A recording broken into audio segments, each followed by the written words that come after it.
Wabarakatuh, saudara mahasiswa yang saya hormati. Pada siang ini kita lanjutkan kuliah konstruksi bangunan gedung ya.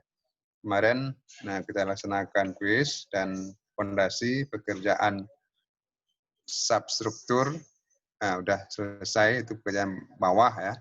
Dari lantai ke bawah itu adalah pekerjaan substruktur. Sedangkan pekerjaan lantai ke atas itu sering juga disebut dengan substruktur ya.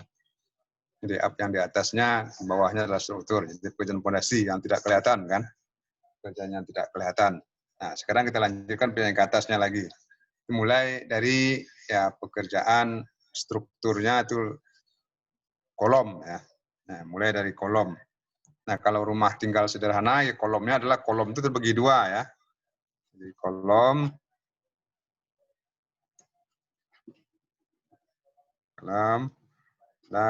praktis ya.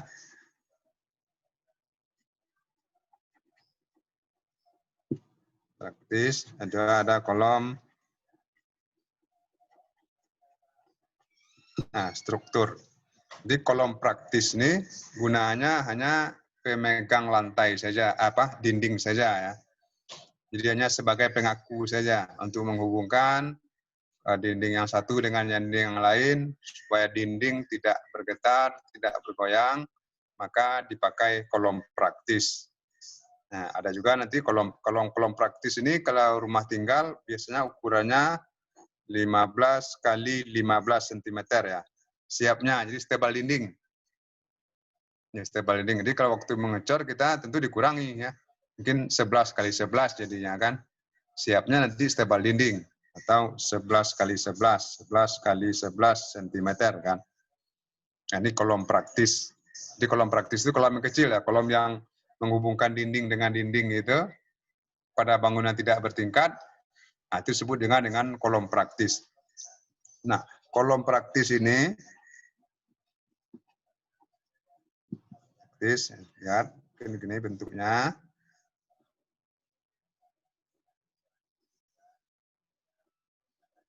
Nah, 4 buah kan? 4 buah. Jadi kalau ini nantinya supaya dia sama besar dengan dinding, jadinya tentu dikurangi lebar plesterannya kan?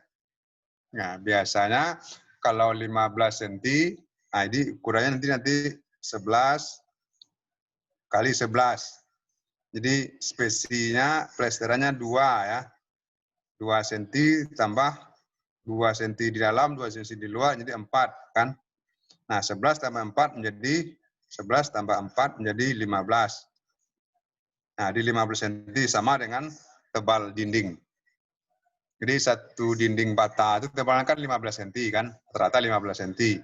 Maka kita ambil nanti begelnya itu adalah 11 kali 11 cm.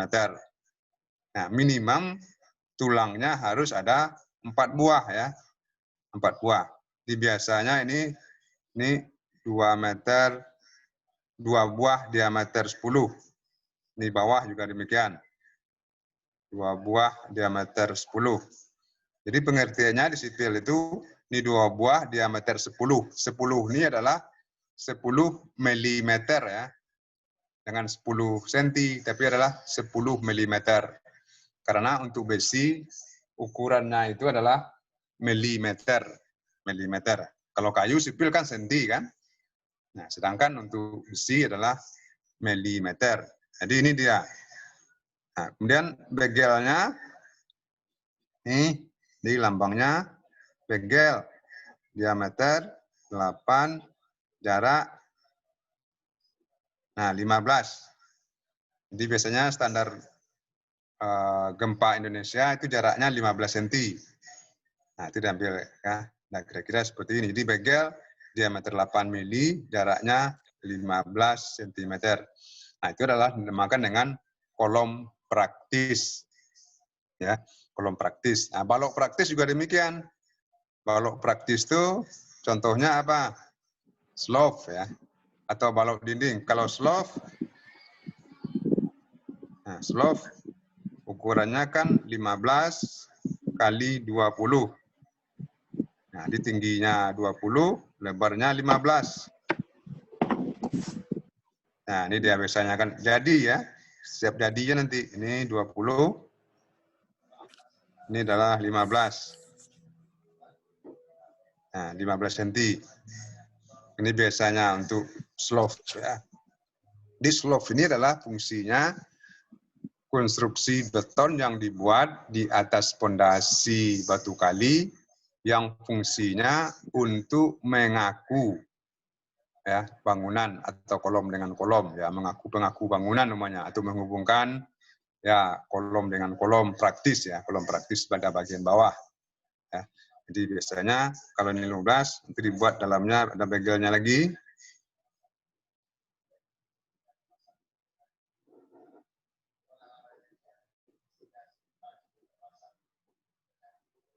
Nah, itu dia kan. Jadi ini itu dikurangi selimut betonnya nanti. Selimut betonnya 2 cm juga kan. Kalau ini yang di atas tadi adalah tanpa selimut beton. Nah, sekarang tambah selimut betonnya. Nah, ini dia. Nah, ini 15 jadinya. Ini 15 nanti kan. Siap jadinya. Atau plester ya, plesternya nanti. Nah, itulah kira-kira. Nah, karena tingginya adalah 20 cm, jadi nggak perlu pakai tulangan tengah ya. Ini tulangnya juga begitu. 2 buah diameter 10, bawahnya juga gitu. 2 buah diameter 10. Nah, ini untuk slope ya. Kolom praktik, slope. Nah, kemudian ada juga nanti balok praktis. Nah, balok praktis ya sama dengan, nah ini dia.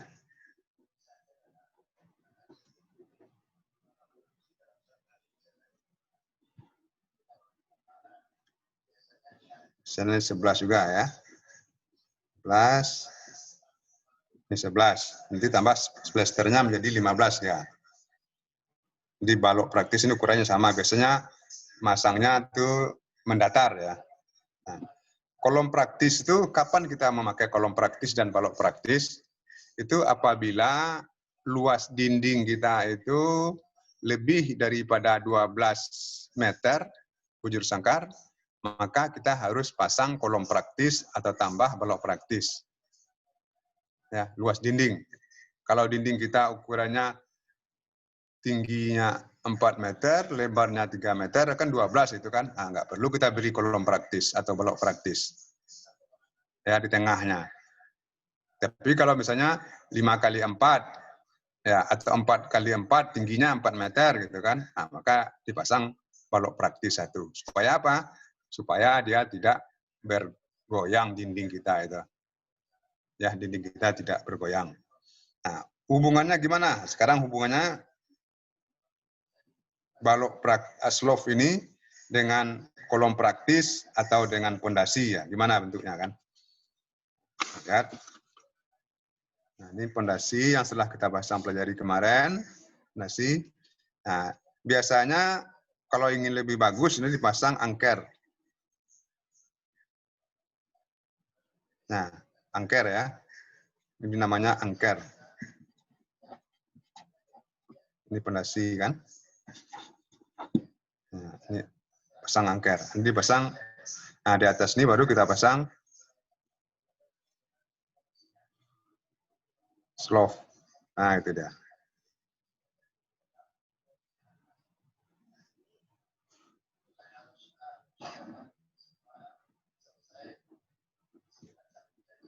Ya. Ini supaya apa? Supaya kuat. Ini angker ini dipasang biasanya kira-kira jarak 2 meter ya. Jarak 2 meter dipasang angker supaya kuat ya. Supaya nanti dia tidak bergeser ya, ke kiri dan ke kanan. Dipasang angker ya. Enggak dipasang ya Bapak ya. Kalau dipasang lebih kuat ya kan. Dipasang lebih kuat ya. Jadi dia panjang nanti, kita kan slope kita itu panjang nanti. Nah, ke sana. Nah, ini yang lebih 5 cm kan. Karena kepala ini tadi ukurannya berapa? Kepala pondasi kita kan 25 cm kan. Slope kita cuma 15. Jadi 25 kurang 15 kan 10. Bagi 2, jadi 5. Jadi 5 cm kiri kanan kan. Sini 5, Kemudian yang di sini 5 cm lagi. Ini kalau pas aja nanti ya nggak kuat ya, keluar kan. Nah, gimana hubungannya dengan slope dengan kolom? Nah, kolom langsung dipasang sekali ya, besi kolom langsung dipasang sekaligus. Nah, tentukan pondasi tadi, pondasi ya, slope, tulangan langsung sekali pasang.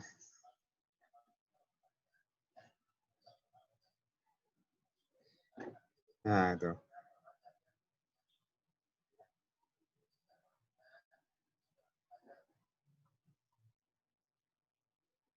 Nah, langsung masuk ke dalam sekali ya. Nggak boleh di atas ini dipasang, nggak boleh. Harus masuk ke dalam slope. Supaya apa? Tulangan ini kuat dia di atas. Nanti harus nah, ya. Nah, di sini baru dikasih begel.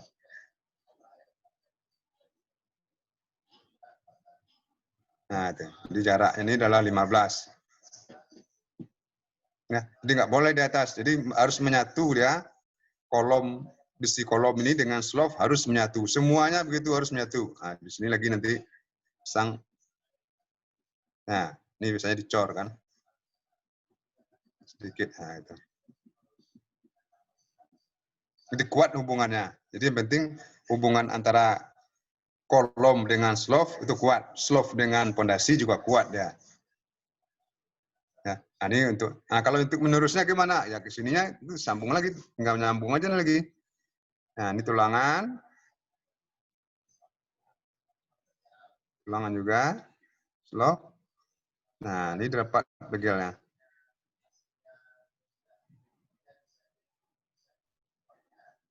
Nah gitu kan.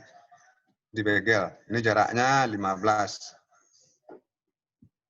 Ya, slope ya tingginya tadi kan 20. Nah itu dia. Ya, jadi kalau bata nanti tebal dinding kita itu ini plesteran 2 cm kan.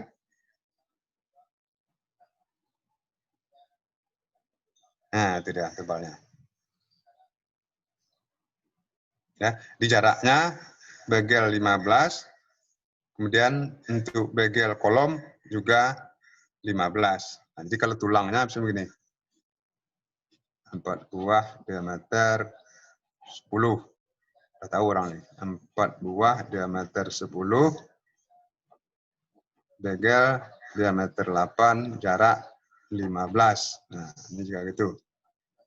Begel diameter 8, jarak 15.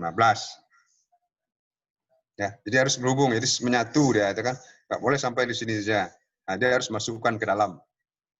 Ya, harus dimasukkan ke dalam. Nggak boleh sambung di sini saja, misalnya nggak boleh. Harus kuat ya. Nah, lagi kalau kita menyambung besi, ingat besi itu harus ada aturannya, penyambungannya. Jadi kalau kita menyambung besi ini, nah ya, nih sambung ini. Nah itu kan. Jarak ini adalah dempet namanya 40D. Nah, 40 kali diameter. Ya, harus 40 kali diameter ya, itu aturannya. Kemudian bengkok ini juga begitu. Kita belajar nah, bengkokkan itu kan. Ini berapa? 4 sampai 6D. Jadi panjang bengkokkan itu harus. Nah, supaya dia apa? Supaya kuat dia kan. Supaya dia kaku dia, supaya dia kokoh. Nah, itu sambungannya seperti itu kan. Jadi sambungan antara kolom praktis dengan pondasi, kolom praktis dengan slope atau slope dengan pondasi, ya seperti ini bentuknya. Ya. Nah, kemudian di atasnya ini slope, di atasnya perlu apa lagi? Apa kira? Di bikin kolom ya. Kolom, ini slope tadi. Ini pondasi tadi kan. Nah, maka paling atas, ya. Nah, paling atas apa namanya? Ini namanya adalah ring balok.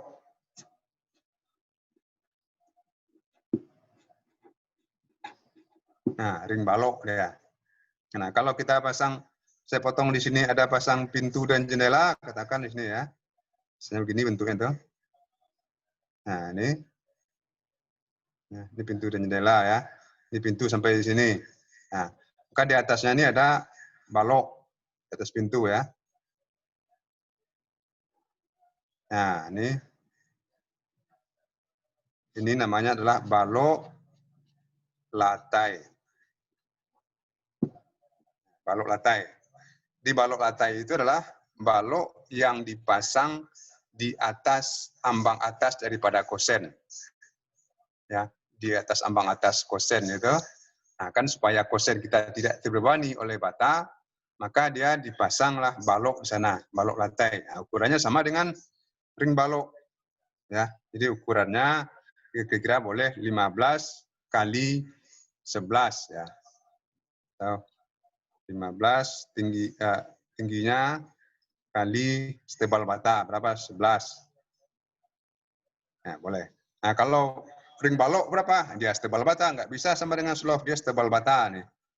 Berapa ukuran bata? Biasanya ukuran bata itu menjadi cetakan. Jadi kalau masang ring balok kita ini ya.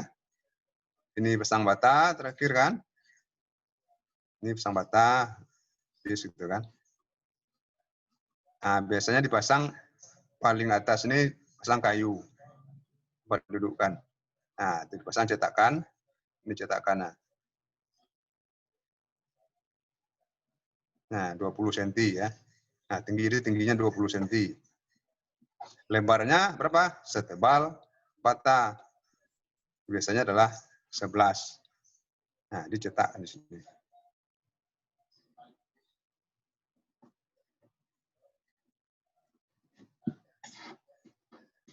Nah, itu dia kan. Nah, jadi perlu diingat kalau Anda membangun rumah sederhana nanti setiap akhir pasangan bata harus ada balok di atasnya.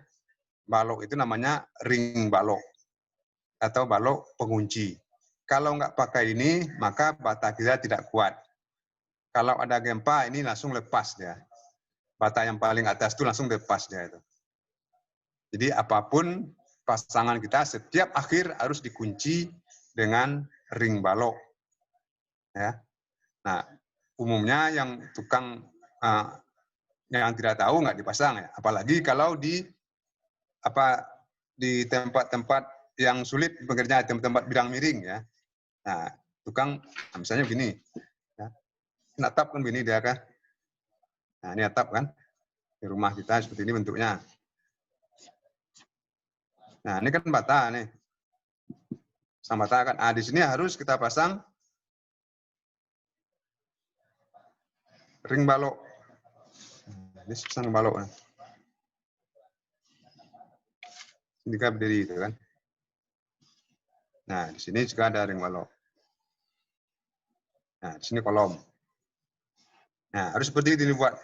Ini karena susah masangnya, tukang jarang masang nih kan. Kalau nggak dipasang ini akan cepat runtuh dia. Jadi bata yang ada dipasang di sini cepat runtuh ya. Nah, bata ini cepat runtuh dia. Jadi harus kita pasang ring baloknya.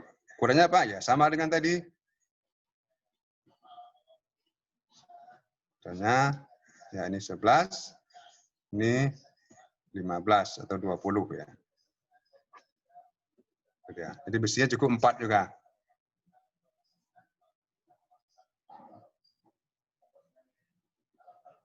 Nah, itu dia konstruksinya kan. Jadi supaya bata ini tidak lepas. Kalau enggak, ini kan dulu kalau gempa, ini dulu lepas dia nih. Nah, lepas dia dulu. Karena dia bergoyang kan. Nah, dia bergoyang. Nah, goyang dia. Jadi cepat dia lepas. Nah, oleh sebab itu supaya jangan lepas gimana? Ya, kita kasih dia adalah ring balok atau balok pengunci dia. Nah, seperti itu. Jadi kalau kita potong rumah kita itu seperti ini dia instruksinya kan. Nah, itu ya. Slope lagi. Ini pondasi tadi kan. Nah, sini kalau ada Ini pintu jendela. Nah, di sini ada lagi mungkin ring balok. Di atas kosen itu namanya balok lantai. Kalau di bawah namanya slope. Ini balok lantai. Ini namanya ring balok.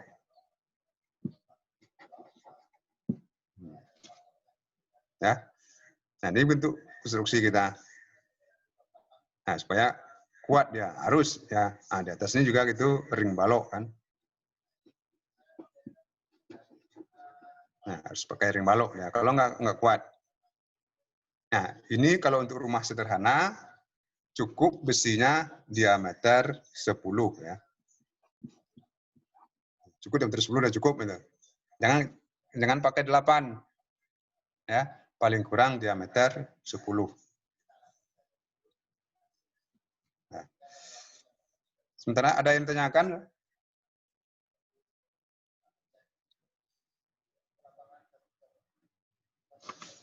Silakan kalau ada yang menanyakan, silakan langsung tanyakan.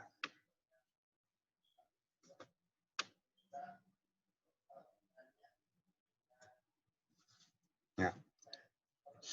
Nah, hubungan balok, ring balok dengan slope atau kolom ini, ya sebaiknya sambungan-sambungan itu ya, sambungan-sambungan tulangan. Ya. Kalau saya lihat, ini sambungan ini ya. Nah, ini sambungan. Kalau lihat, nah ini kolom. Nah, ini besi kolom ini kedapat. Nah, masukkan ke sini, dipatahkan ke balok. Nah, itu dihubungkan jadi di bawah. Ini patahkan, masukkan ke balok dia, besi kolom. Supaya apa? Hubungannya kuat. Jadi ada saling kait-mengait ya gitu kan. Kalau sampai di sini saja itu kurang kuat. Ya, atau mungkin balok sini dimasukkan ke kolom juga boleh. Yang penting ada penyaluran beban. Nah, ini namanya penyaluran beban.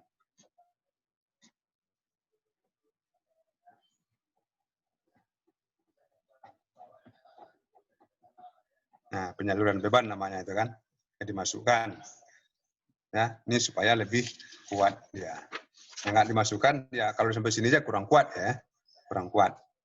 Nah, itulah kira-kira untuk bangunan rumah tinggal sederhana ya. Jadi kolom praktis di mana dibuat? Ya di seluruh pertemuan dinding ya. Nah, kita buat. Jadi kalau saya buat denah begini, ini denah bangunan ya. Kan begitu. Nah, ini teras ya. Nah, di sini harus ada kolom praktis. Nah, di sini panjangnya berapa? Lebih dari 4 meter. Nah, bikin juga kolom praktis ini. Gitu. Jadi setiap sudut-sudutnya, kalau ada di sini WC, katakan gitu kan. Nah, di sini kolom praktis lagi. Di sini kolom praktis juga, walaupun ini dekat ya. Walaupun sini dekat nanti 1 meter jaraknya, maka dia harus pakai kolom praktis. Sini juga gitu. Jadi setiap pertemuan dinding harus ada kolom praktis.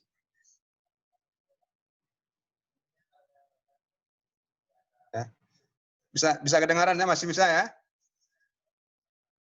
Bisa, Pak. Bisa, Pak. Bisa, Pak. Nah, ini bentuk. Jadi kalau kita bangun rumah itu, ini jangan sampai nggak ada ya. Karena ini panjangnya katakan ini 8 meter itu kan. Atau nggak 7 meter aja lah. Nah, 7 kali tingginya nanti 21 meter dia itu kan. Nah, nggak boleh. Maka dibatasi dengan kolom praktis. Nah, kolom praktis ya. Ya, sini juga. Di sini nggak pasang nggak apa-apa. Ini juga gitu. Kalau ini 4 meter, tingginya 3 meter ya nggak jadi masalah. 12 pas ke 12 kan. Nah, itulah cara memasang kolom praktis atau balok praktis pada pasangan rumah sederhana, rumah tinggal ya. Nah, kita selanjutkan itu pasangan patahnya dinding ya.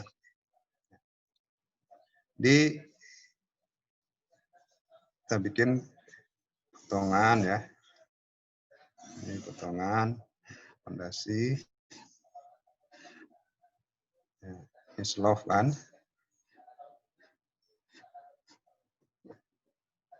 di lantai. Ya. Nah, lantai. Maka ada nanti pasangan bata gini. Nah, kalau ini kan pasangan bata biasa nih kan, sampai ke atas. Nah, pasangan biasa. Kalau ditambah ke kiri satu lagi, namanya sudah berubah. Ini namanya pasangan trastram. Ya, ini pasang bata biasa. Nah, ini udah pasangan trastram. Ya. Apa itu pasangan trastram? Adalah pasangan bata yang kedap air. Nah, pengertian kedap air itu adalah campurannya itu lebih banyak semen. Kalau di atas pasang bata 1:4, maka di bawah itu adalah 1:2. Tingginya berapa? Biasanya diambilnya tinggi 1 meter dari lantai. Ya, tingginya 1 meter dari lantai. Nah, itu pasangan kedap air atau pasangan trastram. Gunanya apa? Ya, supaya air yang ada di pondasi, air ada yang di tanah ini tidak meresap ke dinding, ke atas itu. Jadi pasangannya, baik plesterannya maupun pasangan batu batanya harus kuat, ini harus pasangan 1:2. Ini namanya pasangan trastram atau kedap air. Di atasnya 1:4. Baik pasangan waktu masang bata maupun plesterannya harus kita buat 1:2. Jadi sekeliling ya, di setiap ada dinding, pokoknya 1 meter dari lantai, pasangan kita namanya pasangan trastram. Ya, pasangan trastram.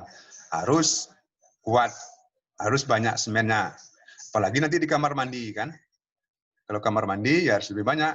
Kalau enggak nanti maka air akan meresap keluar dari kamar mandi itu. Dinding kita akan cepat melepuh dia. Atau cat-cat itu akan cepat terkelupas. Nah, itu tandanya pasangan kita tidak kedap air. Ya, kalau kedap air dia nggak mungkin seperti itu. Ya, paham pasangan kedap air nih?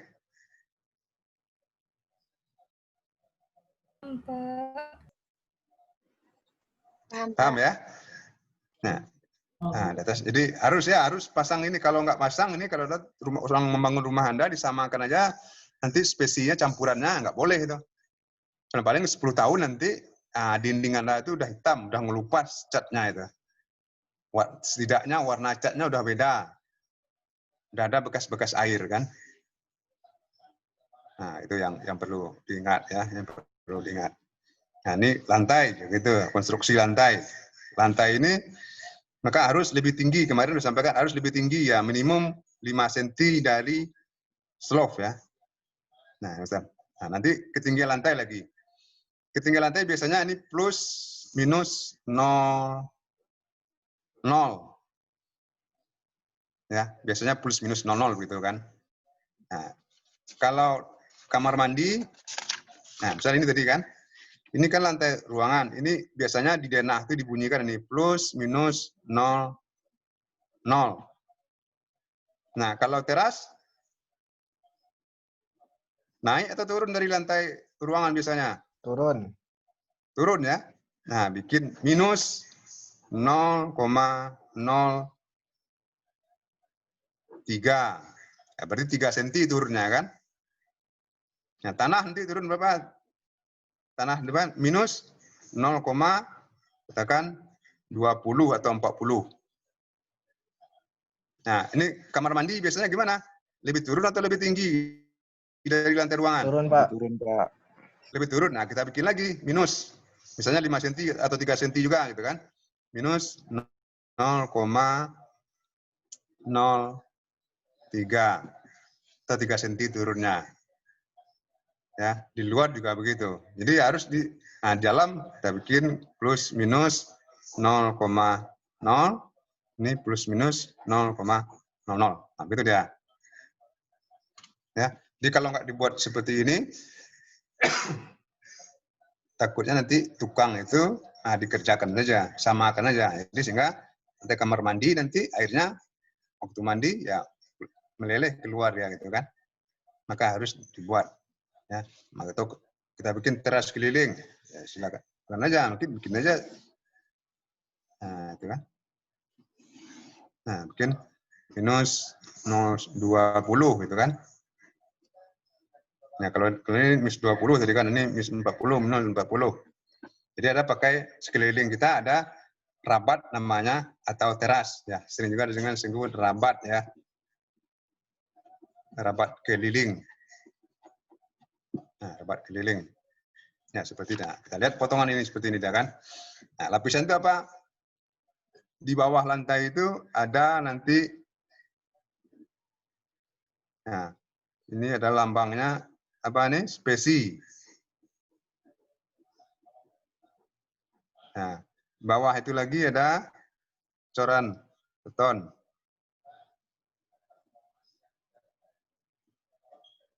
Nah, di bawahnya lagi ada pasir uruk. Nah, satu baru ini pondasi ya, katakan tanah uruk. Nah, ini tanah uruk.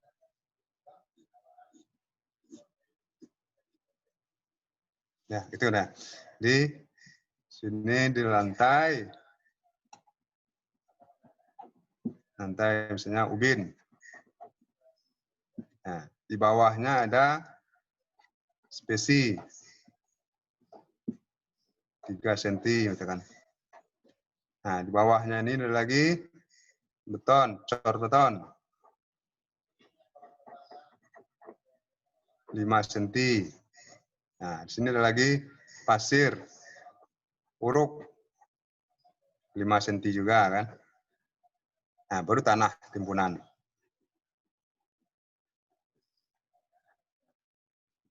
Nah, itu dia lapisannya supaya lapisan pondasi kita lantai kita di kedudukannya kuat ya. Nggak boleh di atas tanah langsung kita pasang pondasi ya. Lantai. Jangan ya. Harus kita cor dulu. Sebaiknya diberi pasir uruk supaya air tidak merembes ke atas. Jadi kalau nggak pakai coran sama pasir uruk, biasanya lantai kita itu dingin ya. Ya. Dingin kenapa? Air meresap. Nah, kadang-kadang itu kalau jubinnya nggak bagus atau cor lantainya nggak bagus, maka air juga meresap di lantai itu. Nah, sehingga dingin. Ya nggak bagus ya kan. Jadi ini lantai. Nah, di dinding setelah diplester, paling samping ini ada jubin namanya. Jubin pinggir ya. Atau namanya ubin plin ya. Nah, ada ubin plin. Tingginya biasanya 10 cm ya. Lihat sekeliling rumah Anda, sekeliling dinding rumah bagian dalam. Nah, coba lihat, kan ada di atas lantai itu dipasang keramik atau tegel atau ubin 10 cm tingginya itu kan. Kalau enggak, plasternya dicoakkan aja. Kalau enggak, dicat warna gitu kan. Nah, itu namanya ubin plin.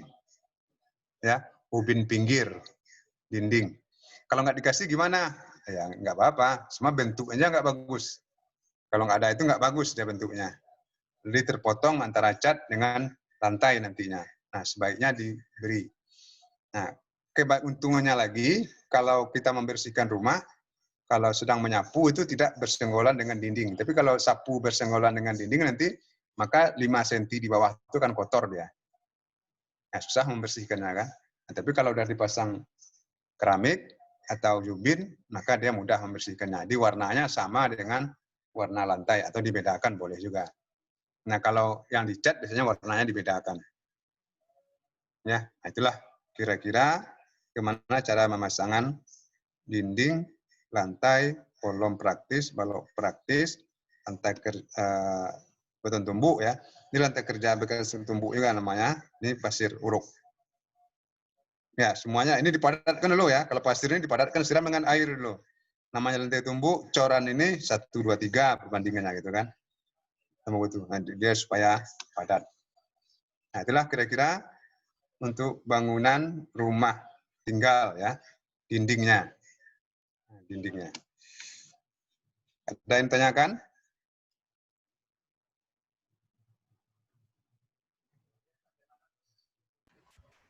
Sejauh ini enggak, Silakan Pak. kalau ada yang tanyakan ya. Cukup, Pak. Silakan.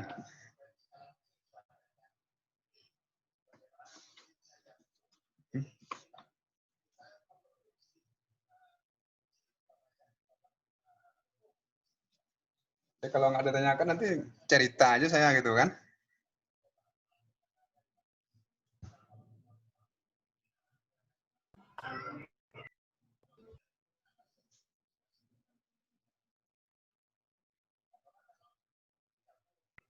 Silakan, siapa yang mau nanya?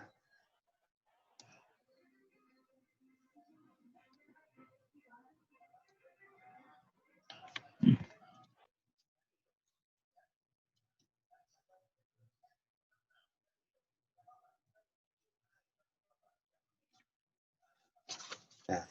Izin bertanya, Pak. Silakan. Tadi kata Bapak pemadatan pada tanah, pemadatan pada tanah ya Pak, di bawah Pak, di bawah spesies. Pemadatan di mana nih Ya. Pak? Tanah uruk ya. Menggunakan di tanah uruk, pemadatan tanah uruk. Ya. Bukannya biasanya orang memakai vibrator ya Pak? Oh, vibrator ya, ada yang hand vibrator itu ada ya. Ada. Yang datar itu kan ada. Iya, Kalau enggak bukannya memakai vibrator ditumbuk-tumbuk gitu. pakai kayu juga bisa itu. Kayu itu disambung di bawahnya, nah, seperti ini ya. Kayu, ini kayu kan. Nah, kasih tangkai ini kan. Nah, ini dipukul-pukul ya. Nah, dipukul-pukul ke bawah, boleh ya kan. Ini dipukul, padatkan, boleh. Tapi kalau ada yang vibrator yang lebih ini, yang pemadat lebih bagus ya. Nah, lebih bagus ya kalau untuk pemadat gini. Ada yang khusus kalau untuk lantai ada, biasanya ada itu. Dia plat ya, bentuk seperti ini, dia bergetar sebesar ini. Nah, dia itu dia. Nah, bagus ya. Harus dipadatkan. Kalau enggak ya enggak kuat ya kan. Nah, kalau pasir nih harus diisi air ya, disiram air sampai jenuh gitu kan. Sampai jenuh. Dipadatkan. Itu boleh ya. Kalau enggak alat ini aja. Hammer ini aja kan. Mungkin dari kayu 57 itu apa? 612 ya. Panjangnya kira-kira 25 cm ya atau 30 cm lah. Selebarnya dipadat-padatkan. Itu yang manual ya. Nah, silakan lagi kalau ada pertanyaan.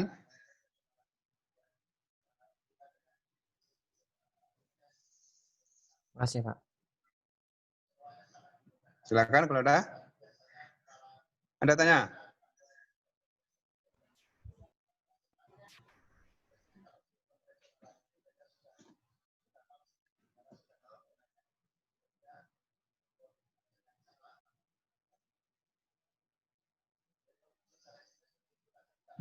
Silakan, siapa yang menanya?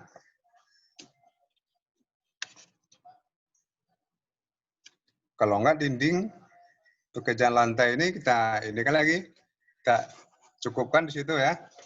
Kalau masang keramiknya sudah ya, sudah praktek kita kan. Plesterannya juga, karena konstruksinya aja, bagaimana konstruksinya itu, sambung-sambungannya itu yang utama kan. Kalau kosen kan sudah belajar ya cara masangnya kosen. Ya. Nah, satu lagi mungkin ya penempatan kosen lah. Nah, katakan ini tadi kan denah, ya, denah bangunan. Denah, walaupun biasanya yang menentukan ini orang arsitek ya. Ini biasanya kan pintu di sini ya, pintu. Nah, pintu bukanya ke dalam atau keluar, nah begini kan.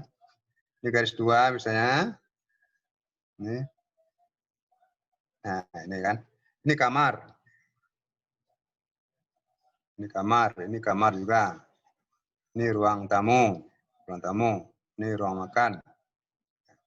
Biasanya kalau ruang kita kecil ya, misalnya 3x4, nah, maka sebaiknya jendela itu kita tempatkan di samping ya. Nah, ini jendela. Nah, pintu juga gitu, ini pintunya kan. Nah, merapat ke dinding ya. Jangan di tengah-tengah kita buat. Kalau di tengah-tengah dibuat nanti mengatur ruangan di dalam tuh susah. Mengatur tempat tidur susah.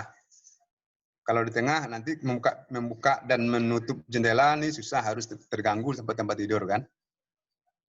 Nah, usahakan tempatnya adalah di pinggir. Nah, ketentuannya lagi kan kalau dinding itu, kalau luas jendela biasanya adalah 1/6 daripada luas ruangan. Ya, itu luas jendela. Jadi kalau katakan jendela 3x4, 12. Nah, maka luas jendela kita paling kurang adalah 1/6-nya berarti 2 meter. Itu kan berarti 2 buah. Ya, 2 buah jendela kita. Jangan satu, kalau satu nanti ya terlalu kelam atau gelap, sehingga sirkulasi udara, cahaya tidak bagus. Nanti kita ambil aja nih kira-kira 1/6 daripada luas ruangan. Kalau ini juga itu 1/6 kan. Nah, di sini kan banyak jendela nanti gitu kan.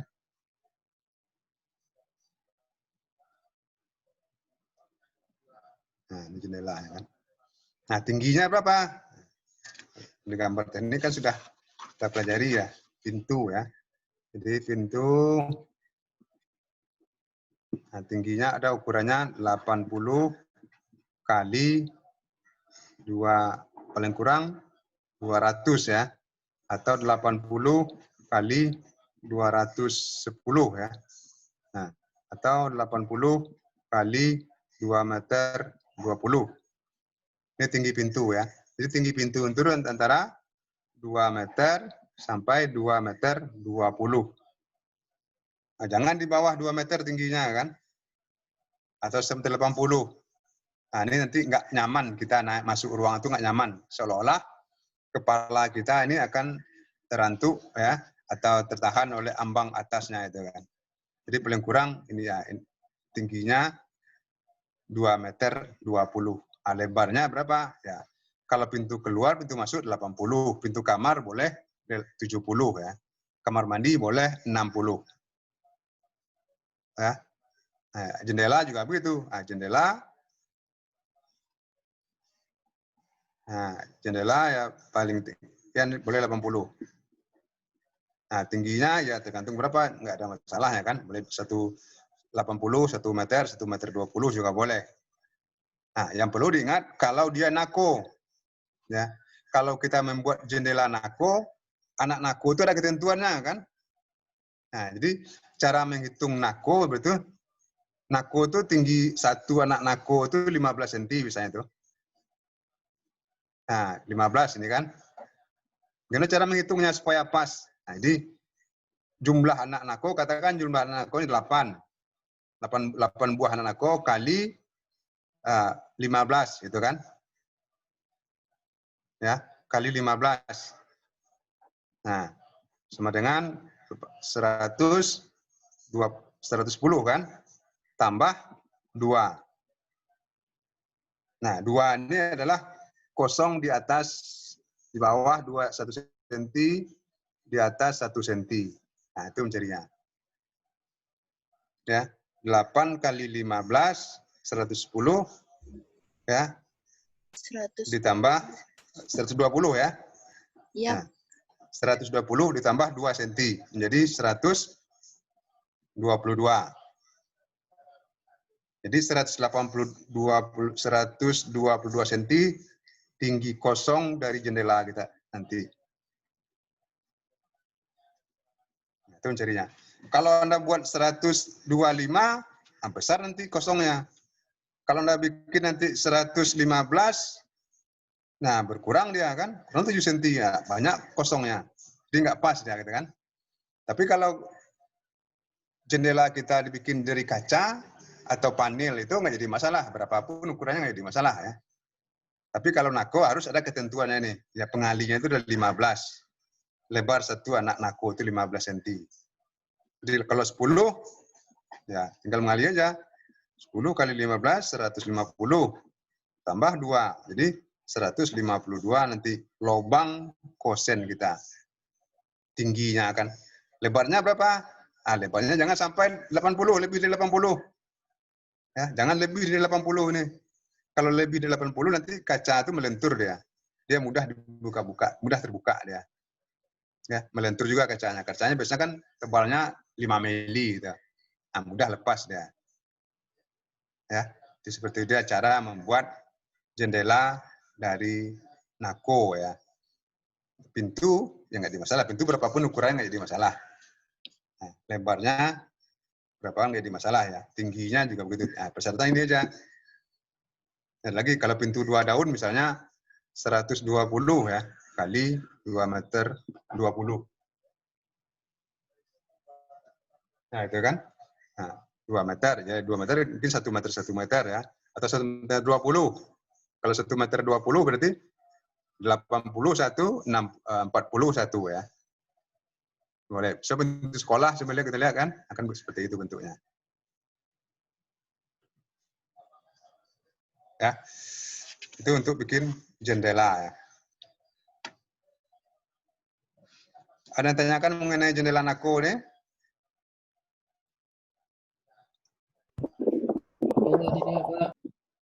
Tidak, Apa? Pak.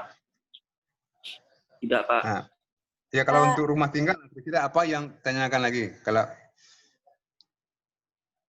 ada lagi ya. Nah, sekarang kalau nggak ada, dinding kita anggap selesai ya. Dinding, jendela, nah kita masuk lagi itu adalah plafon ya. Atau loteng sama dengan plafon ya.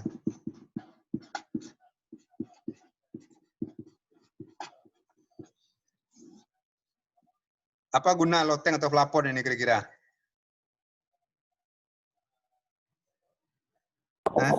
Untuk memasang instalasi listrik, Pak. Ya, rangka aja dibikin, nggak pakai plafon kan bisa instalasi listrik dipasang. Nah, apa kira-kira fungsi utama daripada plafon? Bisa untuk menahan panas gitu, nah, Pak. Dari Salah satunya ya. Untuk menahan panas, hawa panas dari atap ya, dari atap. Nah, jadi pertama fungsinya untuk menahan panas dari atap. Kedua fungsinya untuk menahan debu ya.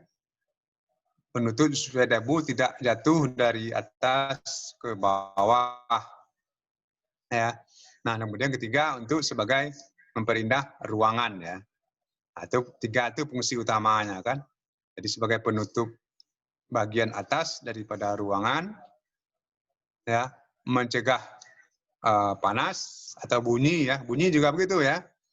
Kalau nggak ada plafon kita, maka kalau hujan atap seng, maka bunyi akan langsung ke bawah gitu kan. Tetapi kalau ada plafon, maka dia diredup dulu oleh plafon tersebut. Nah, kemudian juga untuk memperindah ruangan ya, ruangan. Kita lihat contoh tadi ya.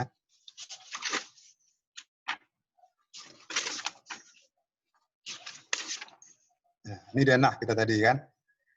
Ini denah kita pasang plafon nih, nah, plafon tingginya berapa? Biasanya tinggi plafon itu kan langsung di atas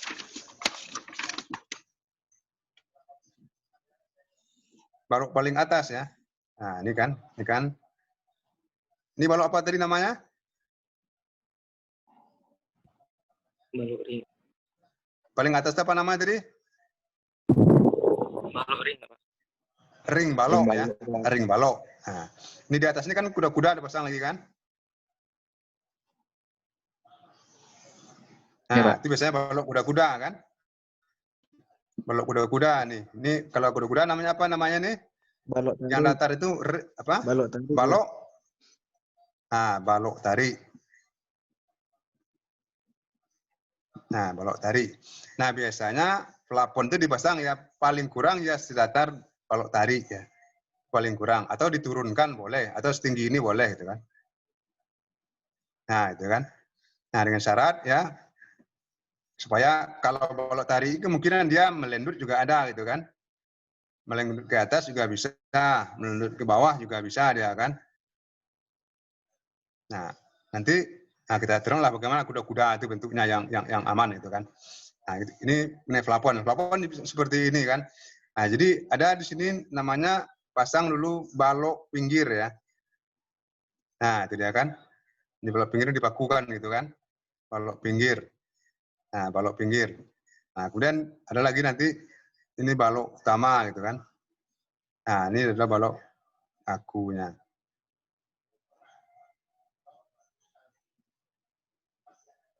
Nah, tidak. Baru di sini adalah penutupnya. Apakah kalau pakai triplek. Nah, tentu gini bentuknya kan. Nah, ini dipakukan ya, yang pinggir ini dipakukan ke dinding gitu kan. Nah, ke dinding. Nah, satu lagi yang perlu diingat, rangka daripada plafon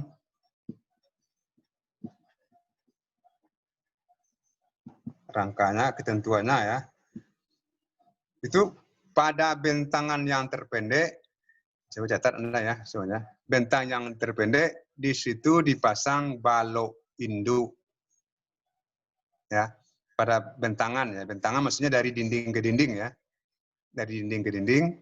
Nah, itu bantang balok induk biasanya itu enggak terputus dia. Ya, balok induk itu tidak boleh terputus, jadi dia menyatu. Nah, kalau kita lihat jenah tadi itu, katakan ini kan, nah balok induknya tidak boleh terputus. Nah, ini dia balok induk. Nah, itu dia. Ini balok induk.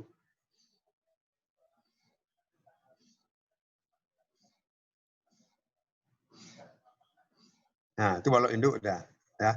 Nah, kalau sekeliling apa namanya? Balok pinggir ya. Nah, di sekelilingnya harus pasang balok pinggir.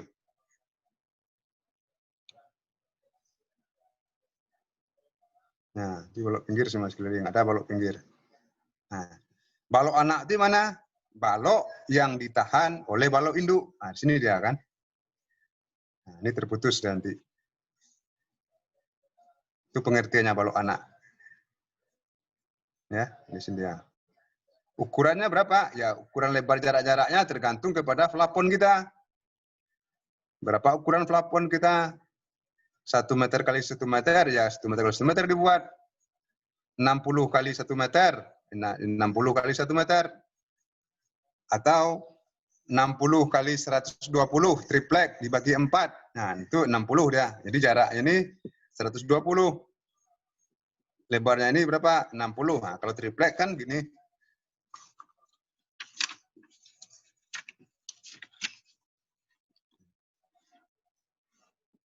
Nah, triplek tuh gini.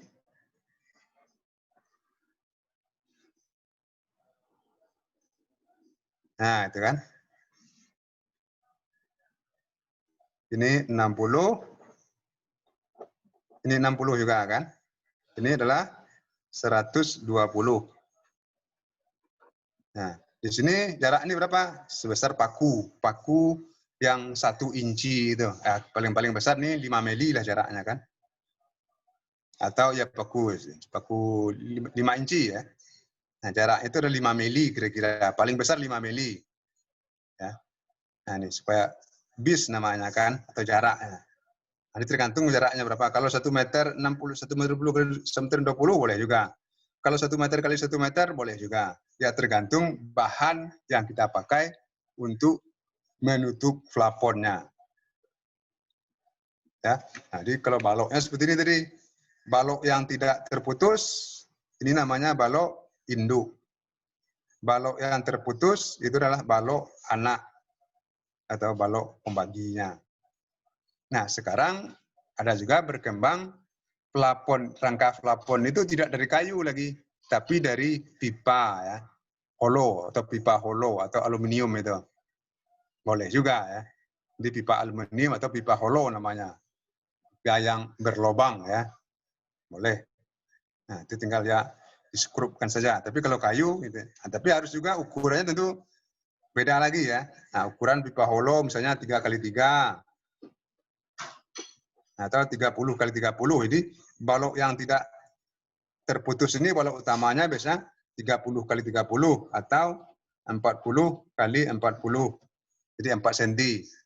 Nah, balok anaknya boleh yang kecil-kecil itu kan. Atau balok segitiga, silakan aja. Ya, tapi kalau kayu maka harus kita buat balok induk. Berapa ukurannya balok induk? Nah, kalau kayu, nah umumnya ya.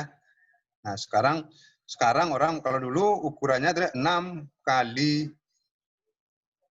12 atau 6 kali 10 dulu kan.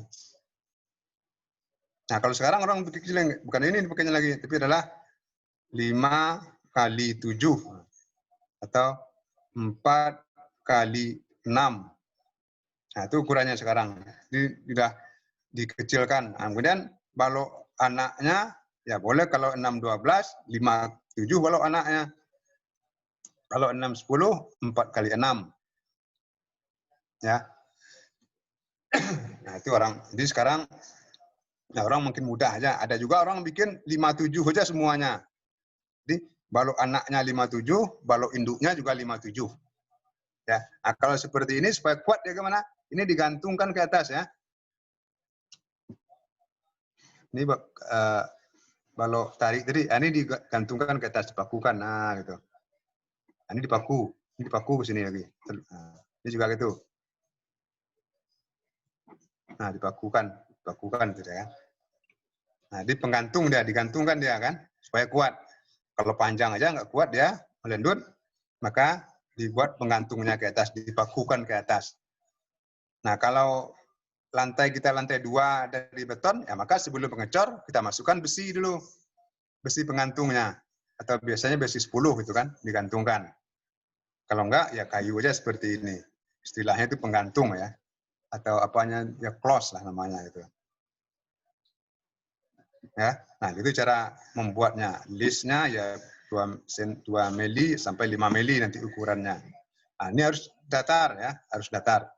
Nah, cara memasangnya lagi, biasanya balok paling pinggir ini, nah, supaya bagus, kita pasang dulu sebelum plesteran.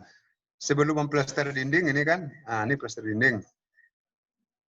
Nah, kita pasang balok ini dulu. Jadi nggak ada tembus cahaya dari atas ke bawah, dari bawah ke atas nggak ada tembus cahaya kan. Karena ini merapat di dengan dinding, kemudian ada 2 cm nanti tumpang tindihnya kan. Nah, tidak akan jatuh debu ke bawah. Tapi kalau diplester dulu, setelah itu dipasang kerangka plafonnya, maka yang di pinggir ini, apalagi kalau kelihatan plafon kita tidak, dinding kita tidak rapi plesternya, maka akan kelihatan dia bergelombang. Nah, di sela-sela gelombang itu nanti debu akan jatuh ke bawah ya.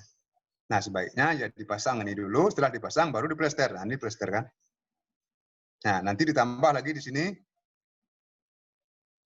Nah, hiasannya atau lesnya itu kan. Nah, dipasang les profil ya. Profil misalnya ini ukurannya 30 ya atau 40 ya. Ini 40 mili ukurannya kan. Nah, dihias ini kan. Pasang hiasannya supaya bagus. Ya. Nah, kalau dia plafon kita plafon yang terbuat dari asbes, ada yang jual itu kan. Atau yang bagus sekarang seperti beton dari apa namanya nih? Zinalum. Ya. Atau plafon kita dari apa yang baru ini tepung apa namanya nih yang mudah hancur nih? Gipsum, Pak. Gipsum. Ya, gipsum. Nah, dipasang gipsum udah ada yang menjual lesnya ini ya. Udah ada yang menjual les. Nah, gipsum penyakitnya ini aja, kalau dia sempat kena air, warnanya, catnya langsung akan berubah. Nah, kalau hujan nitik, nah dia akan cepat tembus. Nah, tapi bentuknya bagus ya, bentuknya bagus itu aja. Bentuknya bagus. Tapi kalau triplek dia tahan, apalagi kayu yang tipis-tipis yang kurang 5 cm itu limber sering gitu kan. Nah, itu lebih bagus lagi ya, karena dipakukan kuat ya. Nah, itu tergantung kepada pilihan kita saja. Tergantung kepada pilihan kita, mana yang diambil gitu kan. Mana yang lebih bagus. Dan tergantung kepada harga juga kan. Harga juga. Nah, tadi listrik, tadi di mana dibentangkan listrik? Bukan di tripleknya, bukan di penutup, di plafonnya ditempelkan, tapi adalah di rangkanya ini kan.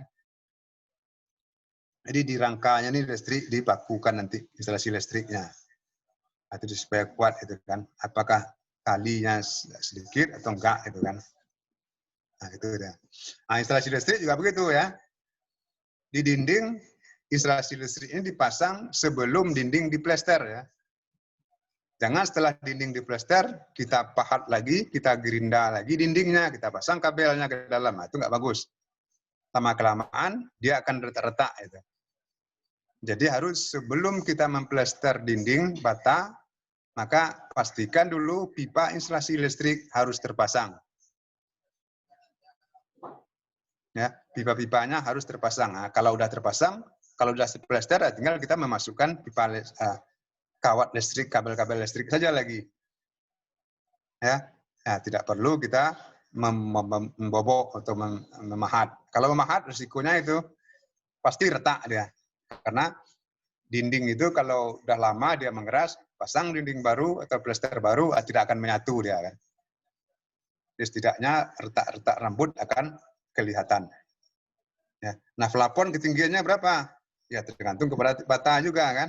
Ada yang 2,90 meter, 3 meter, 3,5 atau 4 meter. Silakan aja kan. Ya, silakan aja. Ini bentuknya kira-kira seperti inilah pemasangan plafon. Jadi perlu diingat tadi baloknya ada dua, ada balok induk dan ada balok anak. Jadi kalau yang tidak terputus balok induk,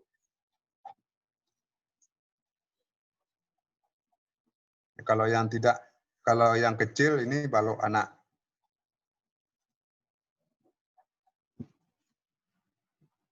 Ya, itu bentuknya. Ya, ukurannya ya silakan ya 46, kalau ini ya 46, ini bisa 57 ya. Atau 612. Nah, plafon ketinggiannya berapa? Nah, biasanya ketinggian kan bunyikan itu kan. Nah, di lambang sini. Nah, plus berapa? 4 meter gitu kan. Nah, gitu kan. Oh, tinggi rendah kita plafon kita boleh aja, silakan aja, nggak jadi masalah. Nah, yang penting pasang. Nah, terus lagi jaraknya nih, plafon itu usahakan, nah ini kan, usahakan jaraknya sama ya, ukuran triplek kiri kanan itu sama, usahakan ini sama, ini sama. Jangan nanti satu kecil, satu besar, nah gini. Nah ini besar kan, ini kecil ya, nah nggak boleh. Nah itu makanya mengambilnya harus di tengah-tengah dulu. Nah kalau seperti kamar ini, ambil diagonal dulu. Nah ini ukur, sana berapa jaraknya, ini berapa, ini berapa, ini berapa. Ya, jadi dari tengah-tengah kita ambil. Kalau ini juga begitu, kita ambil diagonal ini dulu. Nah itu, ambil diagonal ini. Nah, kita ambil tengah-tengah asnya, sana berapa jaraknya. Ya, ukur ke sini, ini ukur. Nah, sehingga nanti sisa yang di pinggir sama dengan ini. Sisa yang pinggir ini sama dengan ini lagi. Ya, kalau nggak bagus ya. Jelek dia kan. Tapi kalau penutup pakai gipsum aja boleh gitu kan. Gipsum aja kita pasang semuanya. Nggak terputus ya, seperti beton boleh gitu kan. Ya, itu cara memasang plafon. Jadi semuanya nanti digantung ya, digantungkan ke balok itu.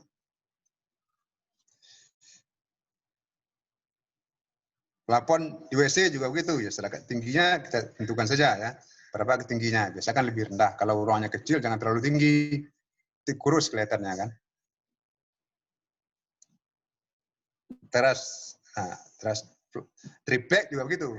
Usahakan pasang triplek itu di dalam ruangan. Kalau di luar ruangan, karena suhu berbeda antara ruangan luar dengan dalam, maka kalau musim penghujan dia cepat lepasnya, cepat terbuka dia.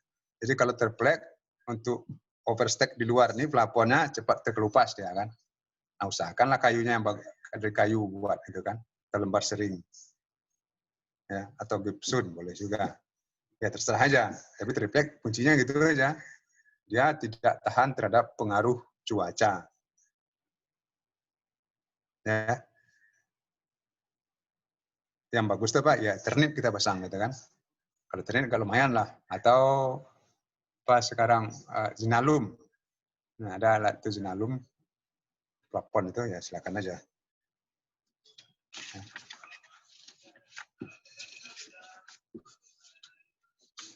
Ada yang ditanyakan mengenai pasang plafon? Nah, satu lagi yang perlu saya ingat ya. Memasang plafon, kalau ruang kita panjang seperti ini, Nah, panjang seperti ini ya. Ini panjang, katakan ini 10 meter, ini 3 meter gitu kan. Nah, kalau bahan penutupnya triplek, usahakan sisi yang panjang itu tegak lurus ya terhadap sisi yang pendek. Jadi, maksudnya begini, kita masang gini.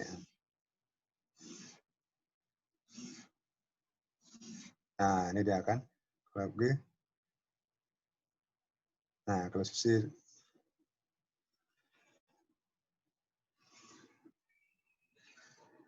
nah, ke sana memanjangnya kan. Jadi bukan kita masang begini. Nah, itu gini nanti kan.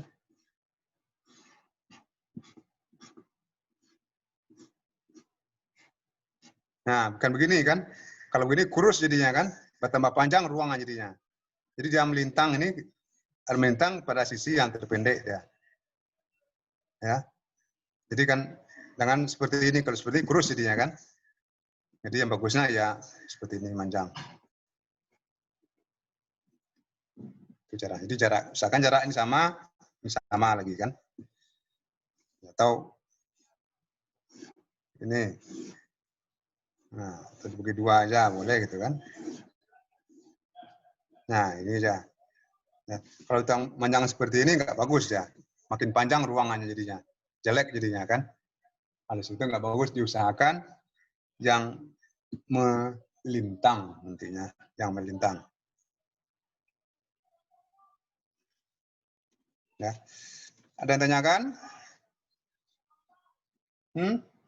30 orang, masa 1-2 orang aja yang nanya nih.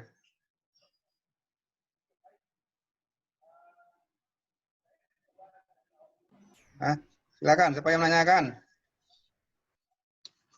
Harusnya Anda lebih banyak bertanya ya. Jangan ditinggalkan saya sendiri ya. Atau Anda udah pergi gitu. Danu, mana Danu? Udah pergi si Danu? Pak. Ketuanya udah pergi nggak? Pak. Hah? Izin bertanya, Pak. Ya, silakan bertanya. Saya tadi balik lagi ke pondasi sama dinding kan, Pak. Jadi gini, Pondasi saya ya. pernah Jadi gini, saya kan pernah lihat YouTube tuh, Pak. ya. Kejadiannya itu kejadian tsunami Aceh 2004. Di suatu rumah itu pondasi setelah tsunami itu pondasinya kokoh, Pak, tetapi dindingnya itu yang bergerak, Pak. Nah, yang saya tanya ini, Pak, gimana antisipasinya gitu, Pak, supaya kejadian tersebut tidak terulang lagi gitu, Pak. Karena kan kalau misalnya pondasi saja yang kokoh, dinding bergerak kan percuma gitu, Pak. Kan pemborong sama konsultannya yang kena gitu, Pak. Jadi saya minta saran Bapak gimana antisipasinya gitu, Pak. Ya. Ya, ini perlu dipelajari juga ya. Kalau tsunami itu kan kekuatannya kan udah luar biasa ini ya. Jangan kan kalau pondasinya masih ada, syukurlah. Ini sebagian rumah di Aceh itu dengan pondasinya tidak ada kan. Dengan pondasi-pondasinya tidak ada. Nah, itu luar biasa. Jadi kalau biasanya kita merencana bangunan itu ya, kalau di Sumatera Barat ini gempa itu paling tinggi berapa? 8 skala Richter ya. Nah, itu di perencanaannya gitu. Semakin besar keamanan kita nanti, semakin besar gempa itu, semakin besar tingkat keamanannya kan. Dulu sebelum gempa Padang 2009 itu, tulangan pokok itu boleh diameter 8. Ya, kolom praktis itu boleh kita pakai besi diameter 8. Sekarang nggak boleh lagi. Harus diameter 10 paling kurang. Begelnya juga begitu. Dulu begel itu diameter 6 boleh. Ya, diameter 6 boleh dipakai. Nah, sekarang nggak boleh lagi. Begel itu paling kurang diameter 8 sekarang. Nah, ini kan. Diameter 8 sekarang. Dulu boleh diameter 6. Sebelum gempa 2009. Sekarang nggak boleh lagi. Paling rendah itu adalah diameter 8. Tulangan pokoknya yang tulang kolom praktis diameter 10. Ya. Nah, salah satu penyebab tadi, ini kita kembali lagi pertanyaan tadi kan. Karena rumahnya pondasinya ada, dindingnya nggak ada lagi kan. Nah, karena begini, ikatan antara slope dengan pondasi itu nggak ada. Hanya ditaruh di atas ini saja. tidak pakai angker seperti ini. Ya, angker ini gunanya untuk memperkuat hubungan antara slope atau kolom dengan pondasi. Ya, kalau pondasinya pondasi batu kali seperti ini kan. Kalau pondasi batu kali. Tapi kalau pondasinya pondasi plat setempat, pondasi sumuran, pondasi plat lajur nanti, nah kolom ini kan terus ke bawah kan. Nah kuat dia itu. Nggak akan bukan terbongkar nanti dengan pondasinya. Nah tapi kalau yang Anda bilang tadi itu pondasinya ada, tapi dindingnya nggak ada lagi, udah pindah. Nah, ini dia tuh kan. Jadi yang ini ke atas dia terangkat, bawa tsunami gitu kan. Iya, Pak. Nah yang ke atas ini diangkat semua karena nggak ada ini. Nah, sekarang disarankan harus ada pakai angker jarak berapa tadi? 2 meter. Di jarak-jarak 2 meter kita pasang angker sekarang nih. Angker biasanya diameter 10, jarak 200 ya. Nah, 2 meter. Tidak, supaya dia kokoh kan. Nah, supaya kuat dia gitu kan. Nah, dulu nggak ada pakai ini. Pakai angker nih. Sekarang pakai angker dia. Angker itu gunanya untuk memperkuat apakah slope dengan pondasi atau kolom dengan pondasi atau kolom dengan dinding. Nah, nanti di dinding juga ada angkernya ya. Di kosen dengan dinding nanti kolom praktis dengan dinding. Nah, dipasang juga angker seperti ini. Ya, jadi sebaiknya lah kita pasang angker. Ada jarak-jarak tertentu dah pasang angker. Ya, ini mungkin untuk memperkuat supaya tidak lepas ya nanti antara slope ini dengan pondasi ya. Tapi kalau kami biasanya kan udah terbawa semua itu dia. Ya. Atau sekarang aja kita untuk tidak bergetar, bergoyang, bergeser itu aja. Maka dipasang ini dia. Ya. Silakan, siapa lagi yang mau nanya? Terima kasih, Pak. Ya, silakan yang lain lagi. Dibengkokkan ya, ini harus dicorkan ya. Jangan dimasukkan begitu saja. Harus dicor, ini diberi coran nih. Dicorkan sedikit itu kan. Nah, ujungnya dibengkokkan. Di atas juga dibengkokkan. Nah, dia masuk ke dalam. Kalau ini kan lebih kuat, lebih terjangkar dia kan. Lebih kuat jangkarannya.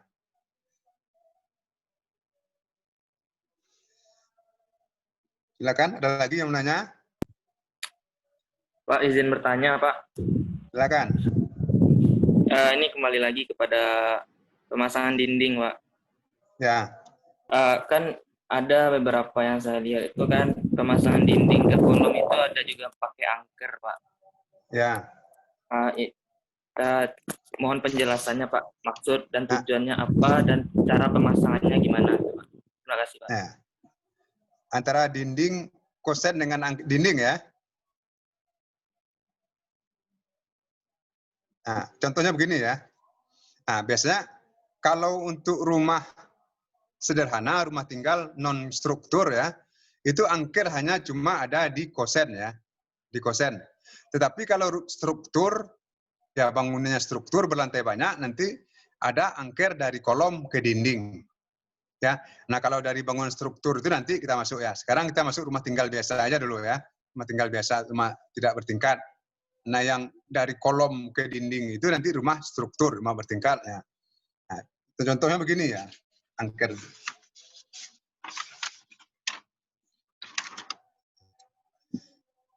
Kita buat kosen. Ini kosen kan. Kalau nggak salah dulu di pemasangan praktek batu sudah ya. Sudah, Pak. Nah, ini kan. Nah, di sini ada angker kan. Apa dipasang dulu waktu praktek? Hah? Waktu kita praktek apa dipasang dulu? Paku-pakunya, Siapa Pak. nanti bisa tahu? Hah? Yang angkernya itu, Pak. Ya, dari apa dipasang dulu?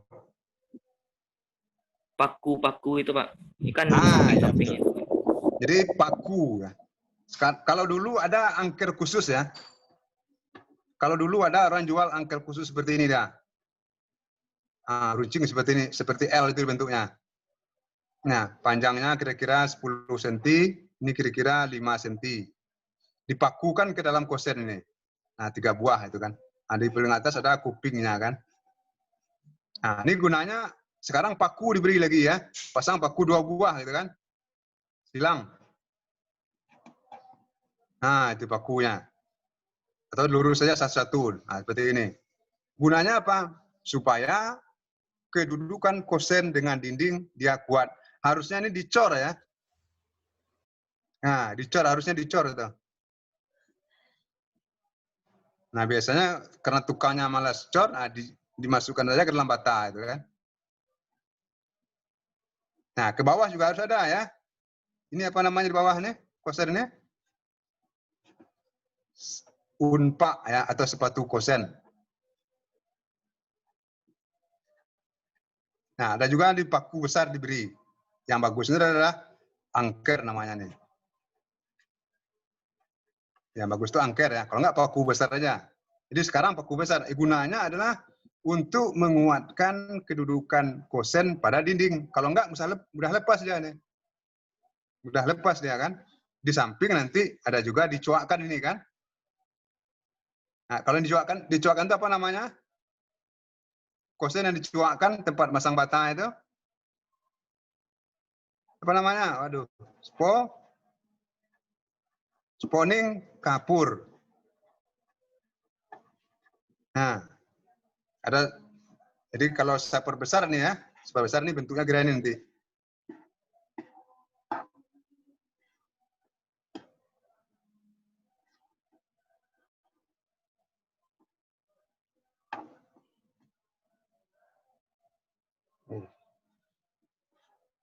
Nah, ini dia. Ini spawning namanya nih. Nah, ini plesteran. Nah, ini paku nih kan. Nah, dicuakkan bata kosen seperti ini dia kan. Ini pintu gitu kan. Nah, ini pintu nanti. Nah, dicuakkan ini. Nah, ini dicor. Nah, ini plester. Nah, ini bata. Nah, itu dia kan. Jadi memperkuat gunanya. Ya, memperkuat pasangan dinding terhadap kosen atau kosen terhadap dinding. Namanya juga angker. Nah, nanti di spek itu dibunyikan ya kalau bangunan pemerintah. Tiang kosen dilengkapi oleh 3 buah angker. Nah, ini dia 1, 2, 3. Dan 1 di bawah. Nah, juga kosen dilengkapi oleh kuping. Nah, ini pakai kuping dari atas ya. Gunanya juga gitu. Supaya kuat. Ya, biasanya di spek nanti dibunyikan kosen dilengkapi 3 buah angker ya. Atau dari paku besar yang paku sebesar 4 inci itu ya, 10 cm bisa dipakukan. Ya, itu gunanya. Kalau nggak pakai ini nggak kuat dia, udah lepas dia. Coba lihat kalau ada pintu kosen Anda yang goyang-goyang itu berarti dia tidak pakai angker. Nah, ini ke lantai ini kan, kuatnya ke lantai. Supaya dia tidak geser-geser gini dia di lantai. Nah, kalau dinding ini tidak kan. Ya, ini teknik memasangnya nanti gitu kan. Biasanya di spek dibunyikan ya. Spek dibunyikan itu. Ada lagi yang nanyakan?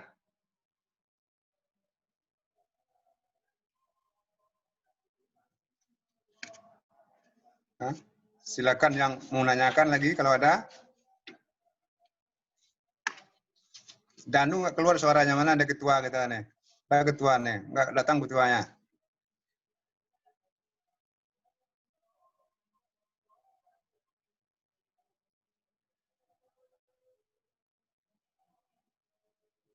Habis waktunya. Halo? Bapak, halo. Halo, Pak. Masih ada waktunya sampai jam berapa? Ini tadi berapa menit diambil waktunya tadi nih?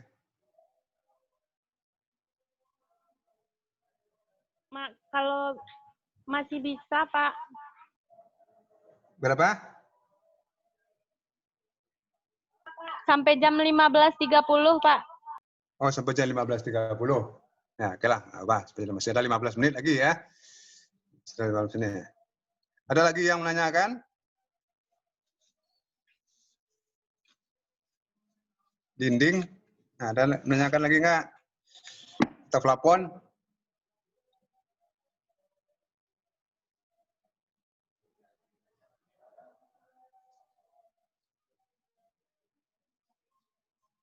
Jadi fungsinya kalau dinding kan pembatas ruangan juga kan. Kalau plafon pembatas ruang juga.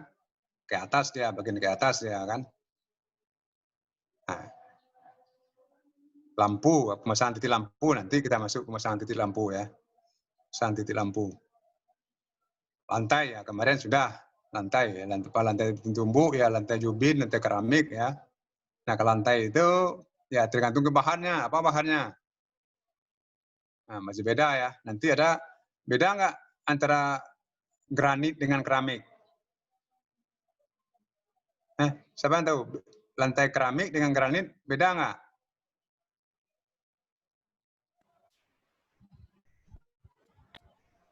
Hah? Beda, Pak. Nah, apa bedanya kira-kira?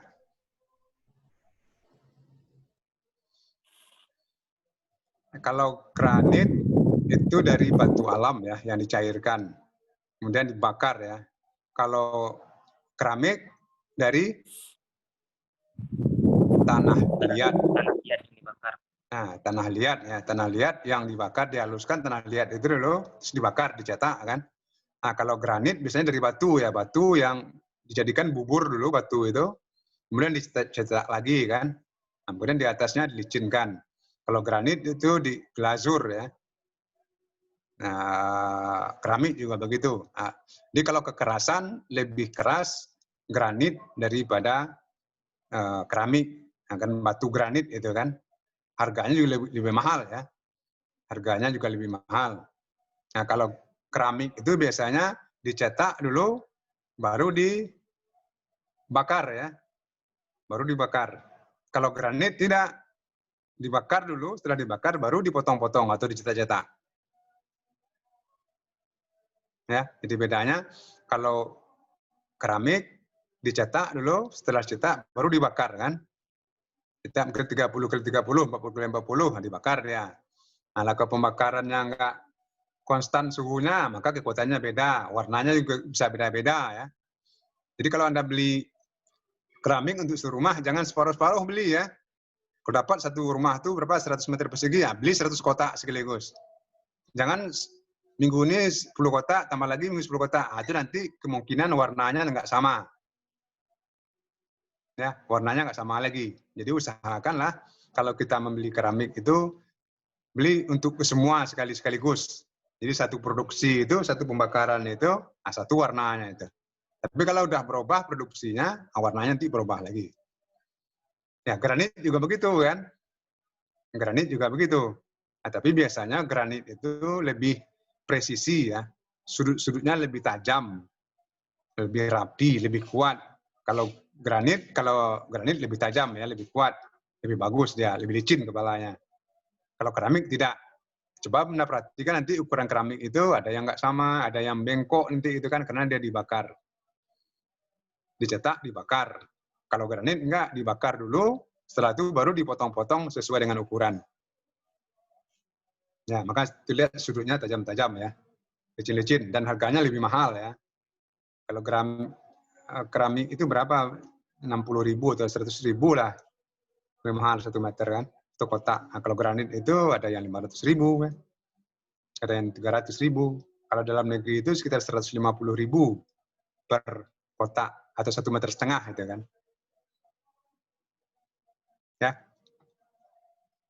Ada lagi yang nanyakan? Penutup. Nah, kalau beton tumbuk untuk lantai, itu beton yang ditumbuk ya, dipadatkan. Beton cor ya, atau beton cor itu aja. Beton cor, kemudian di atasnya dilicinkan. Pakai pasta semen, atau istilahnya kita tuh acian. Ya, acian istilahnya. Ya, diaci atau dilicinkan. Nah, kemudian digosok pakai kertas semen permukaannya kan. Itu dia lantai beton tumbuk namanya kan. Nah, dia tidak pakai tulangan ya. Kalau lantai tumbuk itu tidak pakai tulangan biasanya. Hanya cukup lantai saja di atas tanah. Ya, di atas pasir itu kan. Kecuali kalau lantai bertingkat. Kalau lantai bertingkat, ya nanti dia harus pakai tulangan. Nggak pakai tulangan nggak bisa. Nggak kuat dia. Ya, nggak kuat ya. Harus dia pakai tulangan. Nah, tulangan itu nanti dihitung. Ya, dihitung berapa kekuatannya, dihitung nanti. Itu di konstruksi beton kita dapat nanti. Ya. Bentar lagi, kalau nggak kita lanjutkan. Konstruksi atap. Lanjutkan ya. Ya, Pak. Lanjut, Pak. Ya. Nah, atap ya. Atap sering juga orang menyebut dengan kap. Ya. Atap atau kap. Nah, kalau rumah tinggal kan apa contohnya atap? Nah, ada rumah begini kan. Nah, itu atap apa namanya? Nah, seperti ini aja atapnya. Lurus saja gitu. Atap pelana gitu kan. Nah, ini sudutnya. Satu lagi. Nah, atap pelana. Ada juga kalau denahnya ini begini aja nanti ya. Nah, ini tengah. Ini air ke sini kan. Nah, dua sisi aja dia. Dua sisi turun airnya kan. Kiri ke kanan. Nah, itu namanya atap pelana. Nah, ada juga nanti ini denah. Nah, tapi begini ada puncak di atasnya. Sampingnya ada. Nah, itu ya. Nah, ini atap apa tadi? Pelana. Kalau ini atap apa? Perisai. Ya, atap perisai atau istilah Minang itu bungkus nasi ya. Atap bungkus nasi ya. Nah, paling atas ini apa namanya nih? Bubungan. Nah, bubungan. Kalau sini ini bubungannya namanya ya. Bisa dilihat kan? Bisa, Pak. Bisa, Pak. Nah, bubungan. Ini paling ini sedikit nih bubungan cuma. Kalau ini apa namanya lagi? Hah? Ini apa namanya nih? Ini. Nah, yang merah nih. Siapa tahu? Apa namanya yang merah nih? Kalau di atas nih bubungan nih. Yang paling atas, yang paling tinggi itu di atap itu adalah bubungan itu. Rabung, Kalau Pak, atap rabung. bungkus nasi ya, atau atap perisai. Apa namanya ini? Rabung, Pak, Jurai. rabung. Jurai ya. Jurai luar ya. Jurai luar. Nanti ada lagi jurai dalam ya. Nah, nanti kalau saya tambah di sini, katakan sini ada lagi denah atapnya itu kan.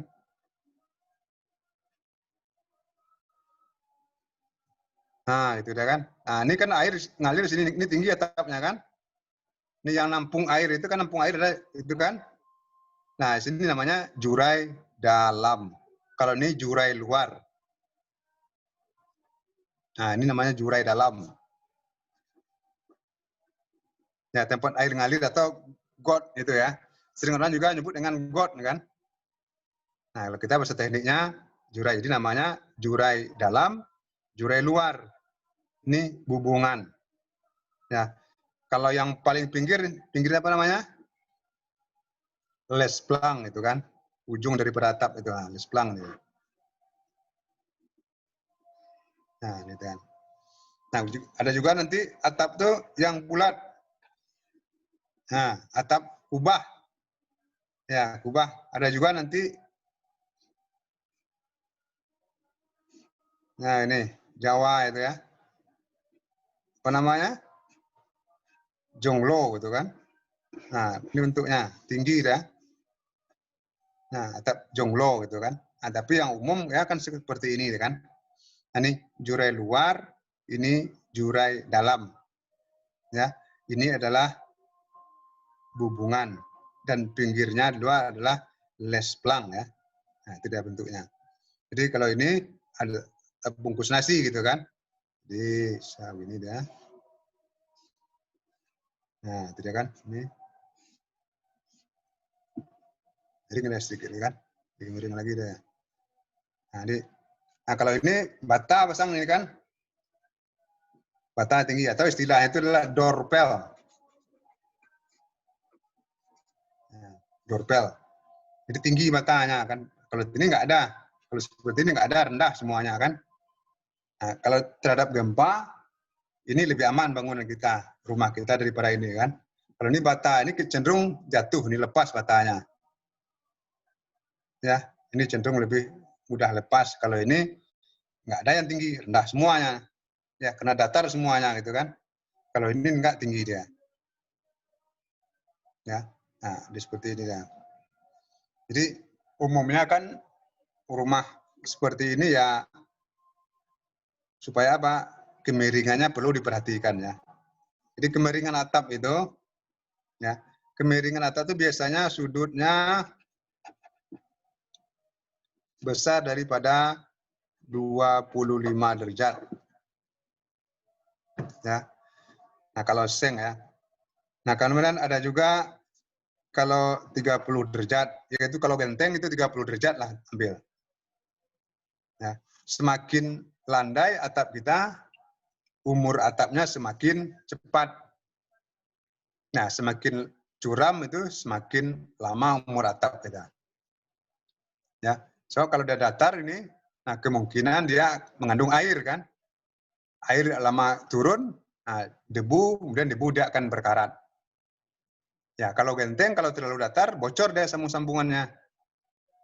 Ya, atap itu bocor dia sambung-sambungannya kalau dia terlalu datar. Tapi kalau Jawa ini jarang bocor nih kan. Kalau Jawa kan atapnya biasanya dari genteng yang banyak kan, dari genteng. Nah, atap genteng itu lebih nyaman ya jika dibandingkan dengan atap dari seng. Seng ini mudah memasangnya, itu kebocorannya kecil. Nah, di tempat kita orang buat genteng nggak ada.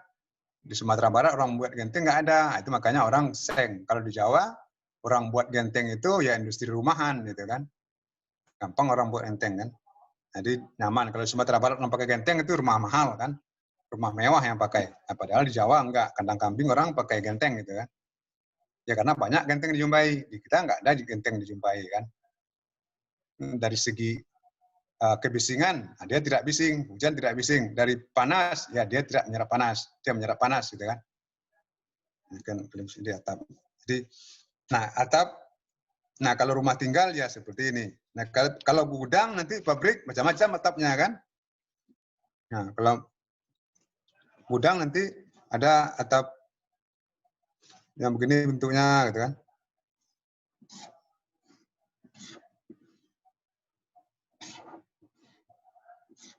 Nah, itu kan. Jadi ini got di sini.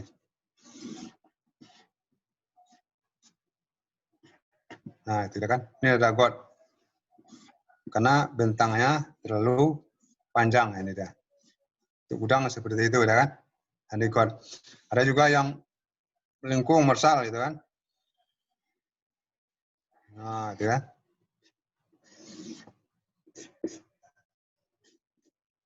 Melengkung dibuat gitu kan.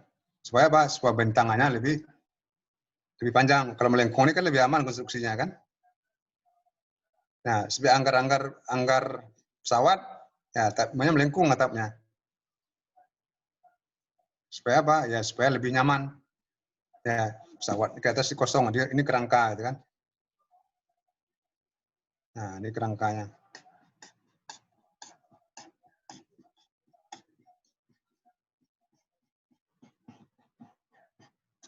Nah, itu kan. Ini juga begitu biasanya. Nah, kuda-kuda nih. Kuda. Anggar pesawat ya. Nah, kalau kubah ya beda lagi gitu kan. Kalau kubah kan bulat aja ya.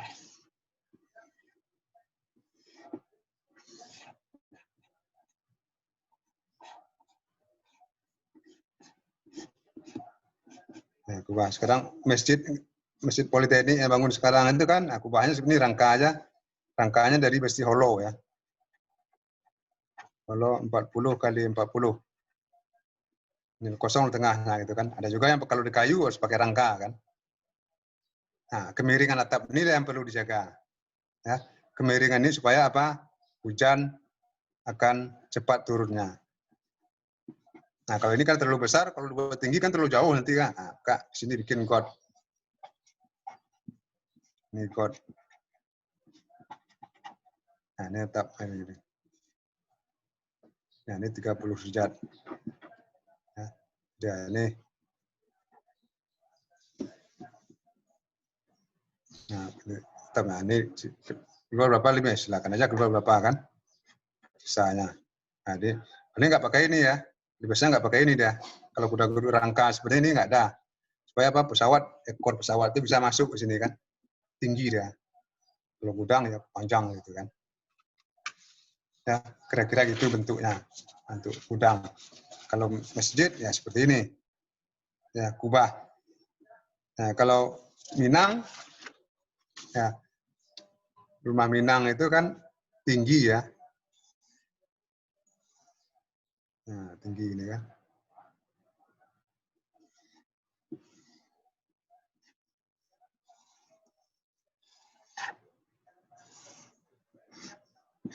Nah, jadi kuda-kudanya sampai sini di atas ini kan.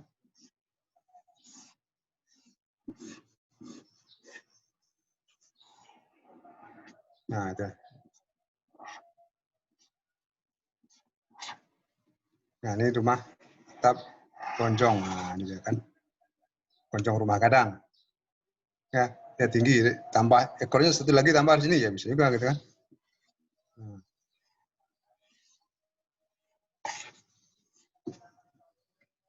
Segini, itu kan.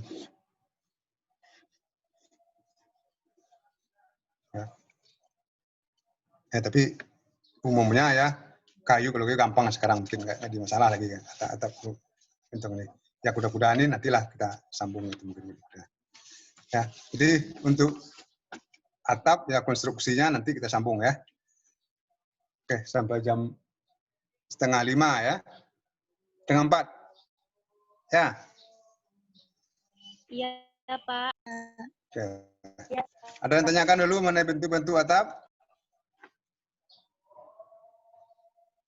Nah, kalau enggak, ya kita cukupkan sini dulu. Tolong nanti absennya dikirim aja lewat WA ya. Baik, Pak. Ya, oke. Terima kasih. Akhiri, Assalamualaikum warahmatullahi wabarakatuh. Waalaikumsalam warahmatullahi wabarakatuh. Terima kasih, Pak. Terima kasih, Pak.